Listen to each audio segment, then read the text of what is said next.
Welcome to the 5 at 10 show. I'm Jamal, and man, last week Eric was fantastic as always, and shout out to him. But this week we got a fresh face to the 5 at 10 show. I put out the call, and she answered without hesitation. Please welcome Associate Data Analyst Stephanie Tombo. Stephanie, welcome to the show.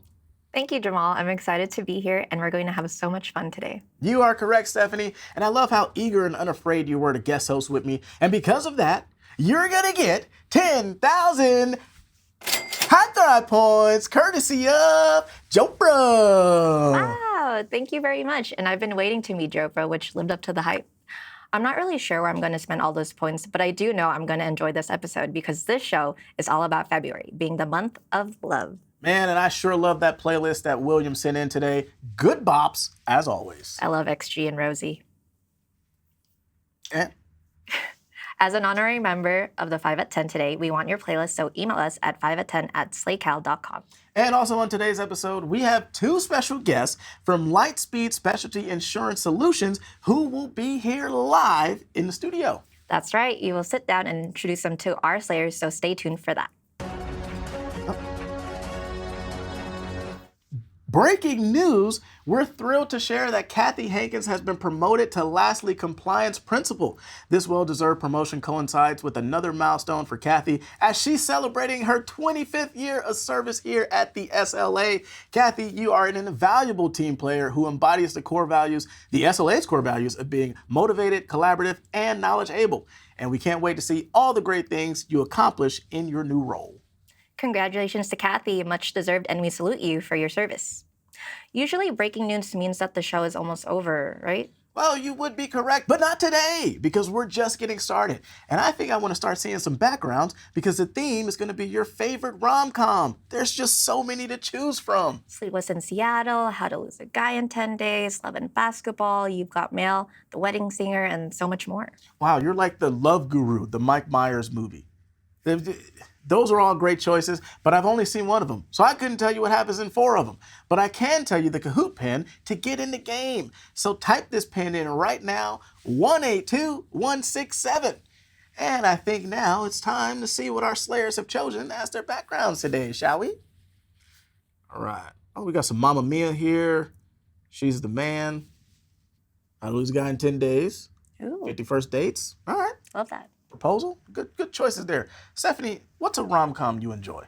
10 Things I Hate About You. Whoa, wait. I thought we were friends. We are. It's a movie about Julia Stiles and Heath Ledger. Why so serious? I see what you did there. Well, I got a proposal for you. Jamal, we're just friends. Whoa. No. I'm proposing we move on to the next segment. Oh, okay, then yes, I do. Agree, because I've seen the show and I don't think you can afford the ring that I want anyway. Maybe a ring pop? All right. Well, I guess I'm just going to recover. Oh, thank you.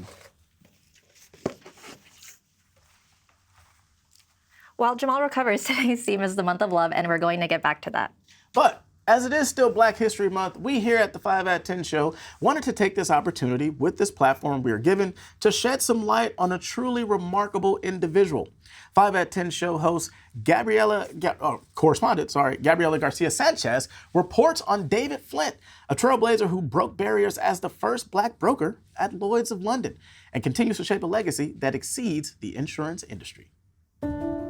David Flint's influence on the insurance industry and his legacy as Lloyd's of London's first Black broker is a story of resilience, determination, and groundbreaking achievements. Entering an institution with a distinguished reputation, Flint paved the way for future generations of Black professionals. But his journey was not about personal success. It was about creating a path for opportunity in an industry that had long been inaccessible to many. I joined Lloyd's Market in 1978 when I walked into a room the size of 2 football pitches with about 3,000 men. I think there might have been a handful, maybe 4 or 5 women, none of which resembled anyone with my heritage. Flint's career began in the 1970s at a time when the insurance world was still predominantly white and male. Despite facing numerous challenges, he rose to prominence within Lloyd's, where he became a trusted broker in the global insurance market. His entry into the insurance industry marked a pivotal moment in history, signaling the beginning of much-needed change in an era that was not yet ready to embrace diversity. In a past interview, Flint has said, quote, "I faced many challenges, but the goal was always bigger than me. It was about creating a future where others would not have to face the same barriers." Through hard work and an unwavering commitment to excellence, Flint earned the respect of his colleagues and peers.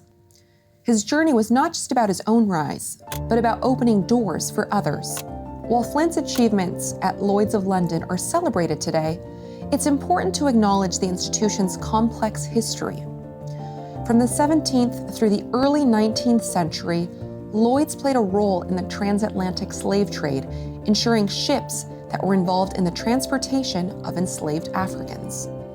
In recent years, Lloyd's has taken strides toward reform, but this dark chapter continues to influence ongoing conversations about the industry's responsibility to reckon with its past. Last October, Lloyd's held a lecture series in honor of Flint, acknowledging its history. The lecture series is named after Lloyd's first Black British broker, David Flint, and is part of the Inclusive Futures program, specifically the commitment to make Lloyd's history, part of the ongoing story we tell at Lloyd's, while encouraging accountability and transparency about the progress that Lloyd's is making. Beyond his career in insurance, Flint has become an advocate for diversity and inclusion, speaking out on issues of racial inequality and inspiring others to pursue careers in industries where they may feel underrepresented. His legacy is more than just his role as the first Black broker at Lloyd's of London. It's about the countless lives he has impacted and the paths he has paved for future generations. For the 5 at 10 show, I'm Gabriela Garcia Sanchez. Thank you, Gabriela, for sharing David Flint's powerful story and his lasting impact on the insurance industry. Now, moving on, Slayers, today is a very special day because we're beginning a new segment here called Meet a Broker. Joining us now are 2 surprise guests, Zach and Sydney from Lightspeed Specialty Insurance Solutions. Thank you for being here. How are you guys doing today? Pretty good, can't complain. Thanks, Jamal. We're doing great. Thanks for having us. Yeah, of course. It's an honor to be here. We're going to have some fun. Now, we're going to get into the business questions. But first, I want to know a little bit about you guys, okay? So where did you guys grow up? What do you like to do for fun? Sydney, we'll start with you. All right, so I grew up in Southern California. High school, I moved to Georgia, but I'm back in California now. So what I like to do for fun, I like to play video games. I play tennis and volleyball on the weekends sometimes. But yeah, that's kind of what I love to do. Nice. What video games are you playing? Right now, I'm playing Elden Rings, so that's very exciting. I love Lord of the Rings, so that's cherry on top. Okay, tennis player, nice. Yes. And Zach, what about yourself? Yeah, so I'm Zach Bellinger, and I grew up in California. Been here my whole life, born in Santa Cruz. Grew up in San Mateo, California, over on the peninsula, so Bay Area guy my whole life. And on the weekends, I got two little girls. They're both engaged in a competitive dance competition, so that takes up a lot of our time, about 6 days a week. So that's kind of what we do, just raising kids and having a good time out there. So nice. Did they learn their moves from you? They absolutely did not, and that's probably why they're doing so well. Okay. You know, it's almost like we planned this. Like, I mean, maybe I might just join you guys. That's right. I mean, you can. I did text you this morning, right? That's true. That's true. Now, could you just tell us how you guys got into the insurance business? So I started right out of college. I got a job at CSC. Didn't know anything about insurance. All I knew is that I had a deductible, so that's all I knew.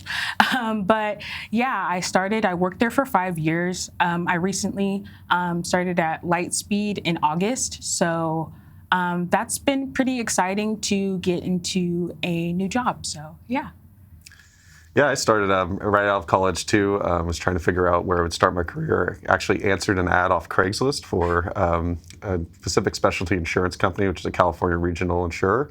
Worked there for a few years, moved on to AAA, and then moved to CSE, where I met Sydney. And then we started Lightspeed last year to help with the California insurance crisis. So Insurance is interesting business. It's one of the ones where I don't think anybody says when they're 12 years old they want to be in insurance, but when people get in there and they start their career, they find many great things to do, and it takes you in a lot of cool ways and a lot of cool places where you meet a lot of great people. So I'm really excited to start the excess and surplus lines journey here at Lightspeed. So thanks. That's a cool story from Craigslist. Because I've just gotten furniture off. Yeah, they used to have a job board. Yeah, You got a job a long off time ago. Yes, that's right. That's crazy. Yeah. So now, could you tell us a little bit more about what you do at Lightspeed?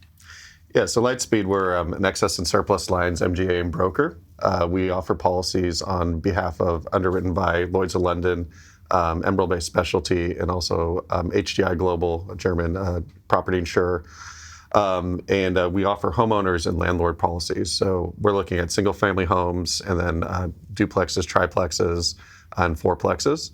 And really what Lightspeed does is we're filling in the gap that's missing in the California market today due to the insurance crisis of kind of the standard home for standard people, and being able to offer like a mass market product that can be, where there's availability, we can provide that. And I know that's homeowners insurance is on a lot of people's minds right now, especially here in California with the fires that just happened down in your home area of SoCal. How important is that kind of, can you talk about the importance of your work? Right. Yeah. So with the fires in Southern California, it's going to heighten a crisis that's already been going on in the state of California. It didn't make anything easier for our admitted carriers. And with that, the excess and surplus lines really is where you can come in and help out a customer, a person buying a house, a person who's been non-renewed, and provide them homeowners insurance. And so that's where we feel like we can fit in. We can always bring more capacity into the market and help customers find the dream of home ownership, right? And that you need insurance for that. And Sydney, I'll ask, what are some services provided by the SLA that has made your job easier as a surplus lines professional? Yeah, so it's mostly the workers. The SLA team has been great. We started in May, and we wrote our first policy in May. So we're just getting our feet wet, and they've really helped me because I work on SL2s. They've really helped me hone in on the issues that we have, and they've been very caring and very responsive to us trying to fix all those issues. And yeah, so I think that the team is what I most work with and what has helped me and helped our insurers as well. Nice. Now, I asked you what you guys like to do outside of work. Is there anything that you're super passionate about that you really just dive into and kind of help you relax? So what I do is I love puzzles. I love murder mysteries. I love to go to those. I love investigating stuff and figuring out the issue and fixing it. So it goes into my work, but I also kind of like to do it outside of work. And yeah, I like to dig deep into stuff and, Yeah, I like that too. Yeah, I definitely enjoy watching the Bay Area sports teams and getting a little passionate about those. Also just listening to and playing music and things like that. So yeah, really that's kind of what I do on my off days. Yeah. Well, do you play instruments or? I'm a guitarist. Yeah. Nice. Yep. I'm sorry you're a Warrior fan. That's all right. It's all right, Jamal. We'll be okay. Now, while I have you here, what we're gonna do, Slayers. I know you guys have questions, so we're gonna open up some dialogue. If you have questions for Zach and Sydney, now is the time to drop them in the chat. So let's get the chat spamming with some questions. First question is, what do you like to play on your guitar? I'll play various types of music, Jamal, so thanks for asking. But yeah, just play whatever songs are around. And lately I've been trying to learn the songs my kids listen to on the pop radio, so I can embarrass them a little bit. Okay. Yeah. Let's see. Christian Acampo wants to know, Sydney, what's your favorite boss in Elden Ring? Truthfully, I like them all. Like I said, I just started it, so I haven't played it all the way through, so I can't give you my favorite one so far. I'm sorry. But if you ask me about I just played Dragon Age, the new one. Wasn't total fan, but I did I love character customizations. I can spend 2 hours on that. But yeah, unfortunately, Elden Rings, I haven't finished it, so I don't have an answer for my favorite boss yet. I'm sorry. Okay, well, that means you'll have to come back and you'll have to Exactly. tell us your favorite boss. Exactly. Now, Zach, Warrior fan, as we found out, how did you feel about that Jimmy Butler trade? You know, I've always liked Jimmy Buckets since he's started. He's been one of my favorite players. I love how he plays the game and can close out games. I was a little concerned that maybe he wasn't totally into winning anymore, but he showed up, and I think he's totally into winning, and that's what the Warriors need to do. And I think it's going to be fantastic. So, Well, I think you guys are going to be a play-in team, and you're going to lose in the first round. well, hopefully we beat you at the Lakers in that game as well. Yeah.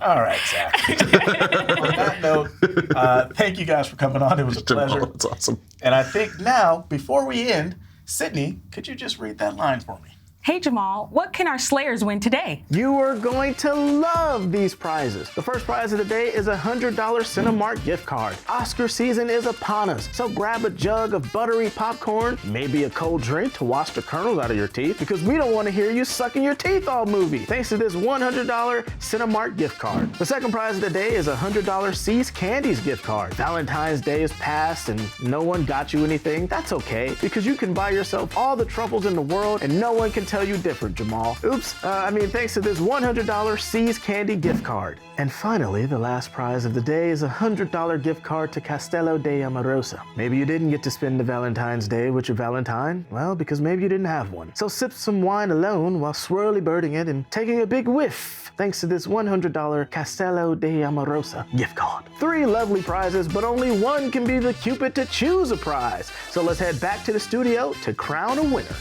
Man, great prizes as always. And again, thank you, Zach and Sydney, for that interview. Man, that guy has such a lovely voice. I don't know who does it, but he just has such a lovely voice. All right.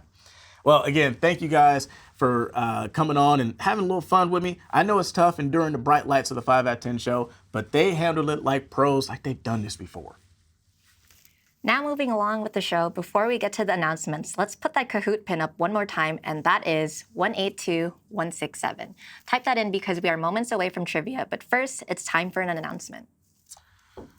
Those of you who use the work management program Asana should have received invites for a couple of training sessions to learn some new tips and tricks on the platform. So to accommodate people's schedules, we'll be having 2 training sessions, one on Tuesday, March 4th at 10 a.m. and one on Thursday, March 6th at 10 a.m. You may attend both or either. They're going to be the same, so just attend one. And if you have any questions, please contact Suzanne Harris for more information.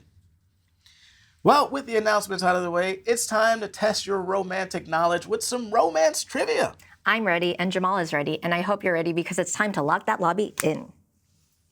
Today's sign-in number is going to be 14. Why, you ask? Well, because that's the number of a sonnet poem, 14 lines in it. And it looks like our sign-in winner is Rachel Regan. Congratulations. Let's see what we got here.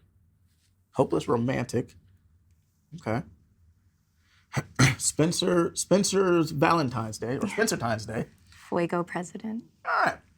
I think we got how many people in here? 85? Yes. I think we're about ready to start this game, Stephanie. I think so. I do have a favorite rom-com. You sent it to me like telekinesis. Yeah. But question number 1. What is Cupid's name in Greek mythology? Is it Kronos, Aphrodite, Eros, or Hermes? Fun fact, the word Cupid comes from the Latin word cupido, which means desire. I have a desire to go to sleep as soon as this show is over. Am I that boring? Well, I hope not, because I think we're having fun. I like this little guy right here, though. This guy, that's Cupid. That's the only Cupid I'm ever going to recognize now. Oh. Looks like Eros was the correct answer. A lot of people got that one right. Oh. Let's check out the leaderboard, shall we? Mm-hmm. Okay, so we got maybe, hopeless romantic, Megatron V. All right. Nice. Question number 2. Which animal likes to hold hands with its loved one when sleeping? Oh. Is it chimpanzees, lemurs, sea otters, or raccoons? Now, another adorable fun fact about romance in the animal kingdom, male penguins woo their mates by gifting them with the most perfect pebble to present as a proposal. That's kind of cool. It's pretty cool. I didn't even know like penguins could pick up a pebble to do that. I guess just like their wings or something. I'm not a penguin, Jamal. Oh. Well, sea otters was the correct answer, and actually a lot of people got that one correct, and I think we may have a little clip of a little date for some sea otters. Oh, look at that. So cute. That's very nice. That looked pretty peaceful too. Yeah. Kmart. Oh, Kmark. Okay. Kmart. See, I'm old school. Kmart. That's where I used to shop. Heather pulling up number 2. And now let's go to question number 3. In the Victorian era, mean-spirited Valentine's Day cards were called blank Valentines. Is it meanie, mustard, venomous, or vinegar? Now, fun fact, I actually wrote one of these Valentines for my old co-host. We don't need to name him. Your exit was swift like a ghost in the hall. No one lamented, not one at all. And let's not forget your fiery foe, El Fuego, the one who made your talents go. Ouch, Jamal. Tell us how you really feel. I miss him. Anyway. Oh, vinegar. Vinegar is the correct answer. I do miss him. But you're doing great though. Let's check out that leaderboard. Hopeless Romantic. Wow. That's a good song by Wiz Khalifa. I don't think I know that one. Check it out. Question number 4.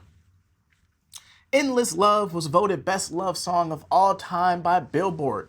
It was sung by Diana Ross and this singer. Was it Lionel Richie, Kenny Rogers, Smokey Robinson, or George Michael? Fun fact, Endless Love was also part of a memorable appearance on Friends. Josh, can you roll that clip? I found in you my endless love. No, I think I hit it. I think I got it. And if you were paying attention, people, the answer was actually in the clip. It was. Lionel Richie. Let's check out the leaderboard for this one. Okay, Kmark is right there. Ollie coming in hot in third. I know that's your friend. You guys are pretty close. Coworkers. Nice. All right. Question number 5. What is Stephanie's favorite rom-com? Ooh. Was it 50 First Dates, Hitch, 10 Things I Hate About You, or You've Got Mail? So Jamal, what is your favorite rom-com? I like that one. You know, it was a big movie, big blockbuster. I believe it came out like 2 years ago or last year. I'm not sure. Oppenheimer. It was great. Beautiful love story. But apparently, you like 10 Things I Hate About You. I do. All right. I'll have to check that one out. I haven't seen it. But it looks like a lot of people were paying attention and they got that one correct. But now it is time for our final leaderboard.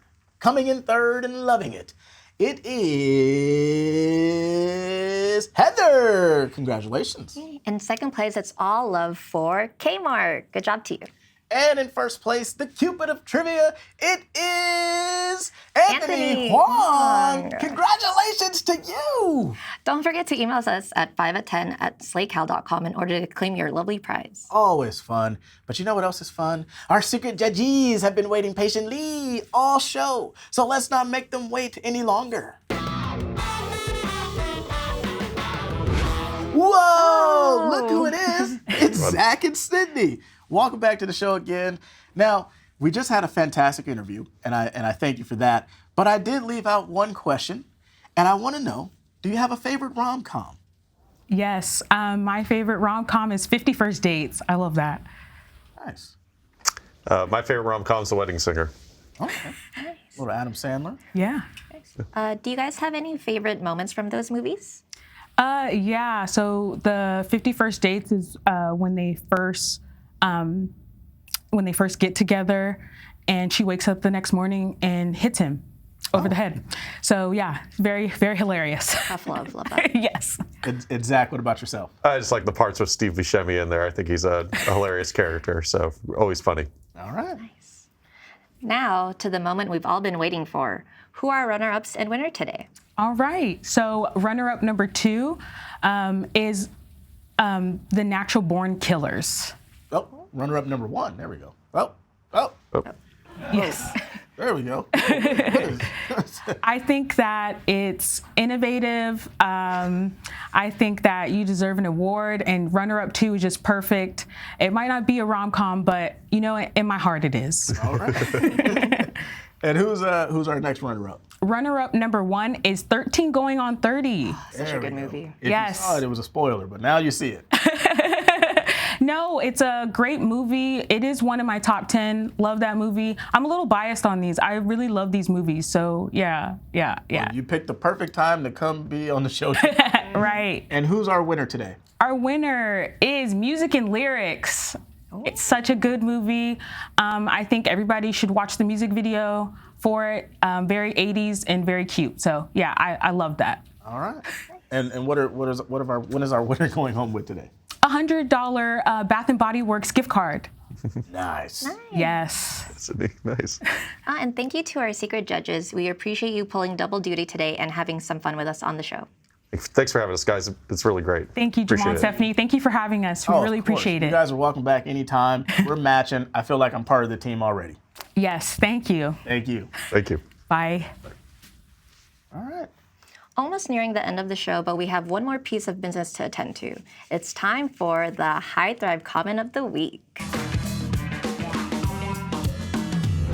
This week, we are spotlighting a shout out from project manager Suzanne Harris. She recognized Phaedra, Iona, Eric, and Denitra for their contributions to a remarkable annual meeting. Suzanne, thank you for recognizing these motivated individuals. Since your shout out was selected as our comment of the week, you're going home with 2,500 High Thrive points. Congrats. Very nice. All right. Well, Stephanie, you've made it to the end of the show. But before you depart, I must thank you for joining me. You were fantastic. And I don't know, who knows? Maybe we'll see you up here again. Thank you, Jamal. It was fun and I had a great time hosting with you, but my duties are not done just yet. Last Friday, there was a baby shower for Taylor and Lindsay Collins, who will be welcoming their first baby girl in a few months. So before I get out of here, Josh, can you please roll that clip? Now, this was last Friday. It was a great event. It was super fun. Congrats to Taylor and Lindsay on growing your family. Man, the event was beautiful. It was a lot of games. Denitra, you slayed it as always. It was a good time. I bought all those presents, by the way. Oh, did you know? I won the baby prices right. I won the baby game again. I delivered a speech. It was about 30 minutes. I bought the food, and then you're gonna see here they're clapping for me after I gave the speech. Taylor, he was in tears. They were so choked up that they're actually thinking of naming the baby after me, Jamila Hayden Collins. So, yes. Interesting. From everyone here at the 5 at 10, we wish you the best. You two are going to be great parents. No, seriously, Taylor, congratulations. You're going to be a great dad, and have fun and get some sleep while you can, because you're not going to get a lot of it. Well, people, another guest host in the books, another chapter written. Tune in next week to see who's going to be sitting here next to me. But until then, I'm Jamal. I'm Stephanie. Be great, Slayers, and I'll see you next week.